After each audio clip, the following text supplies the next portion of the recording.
I was jolted awake by the sound of gunfire in one of the neighboring stacks.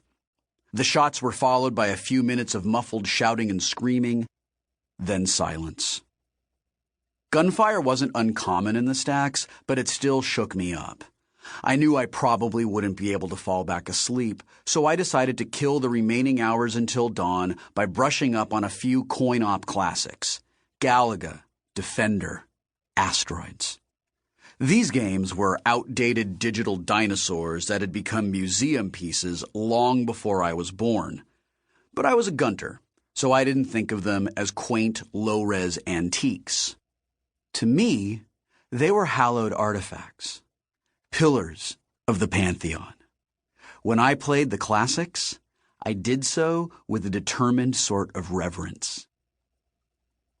I was curled up in an old sleeping bag in the corner of the trailer's tiny laundry room, wedged into the gap between the wall and the dryer. I wasn't welcome in my aunt's room across the hall, which was fine by me. I preferred to crash in the laundry room anyway. It was warm, it afforded me a limited amount of privacy, and the wireless reception wasn't too bad. And, as an added bonus, the room smelled like liquid detergent and fabric softener. The rest of the trailer reeked of cat piss and abject poverty. Most of the time I slept in my hideout, but the temperature had dropped below 0 the past few nights, and as much as I hated staying at my aunt's place, it still beat freezing to death. A total of 15 people lived in my aunt's trailer. She slept in the smallest of its 3 bedrooms. The Depperts lived in the bedroom adjacent to hers, and the Millers occupied the large master bedroom at the end of the hall. There were 6 of them, and they paid the largest share of the rent. Our trailer wasn't as crowded as some of the other units in the stacks. It was a double-wide, plenty of room for everybody. I pulled out my laptop and powered it on. It was a bulky, heavy beast, almost 10 years old. I'd found it in a trash bin behind the abandoned strip mall across the highway. I'd been able to coax it back to life by replacing its system memory and reloading the Stone Age operating system. The processor was slower than a sloth by current standards, but it was fine for my needs. The laptop served as my portable research library, video arcade, and home theater system.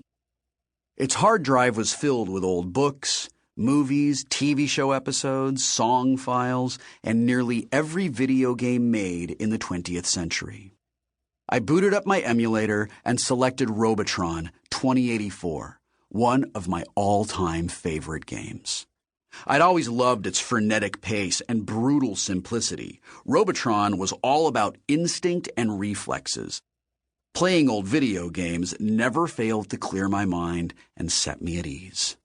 If I was feeling depressed or frustrated about my lot in life, all I had to do was tap the Player 1 button, and my worries would instantly slip away as my mind focused itself on the relentless pixelated onslaught on the screen in front of me. There, inside the game's two-dimensional universe, life was simple.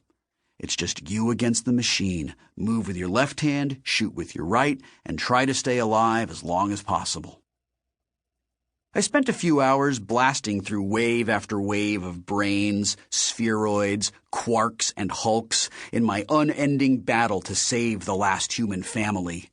But eventually my fingers started to cramp up, and I began to lose my rhythm. When that happened at this level, things deteriorated quickly. I burned through all of my extra lives in a matter of minutes, and my 2 least favorite words appeared on the screen.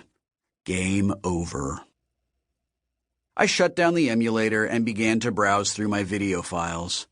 Over the past 5 years, I'd downloaded every single movie, TV show, and cartoon mentioned in Anorak's Almanac. I still hadn't watched all of them yet, of course. That would probably take decades. I selected an episode of Family Ties, an 80s sitcom about a middle-class family living in central Ohio. I downloaded the show because it had been one of Halliday's favorites, and I figured there was a chance that some clue related to the hunt might be hidden in one of the episodes. I'd become addicted to the show immediately and had now watched all 180 episodes multiple times. I never seemed to get tired of them.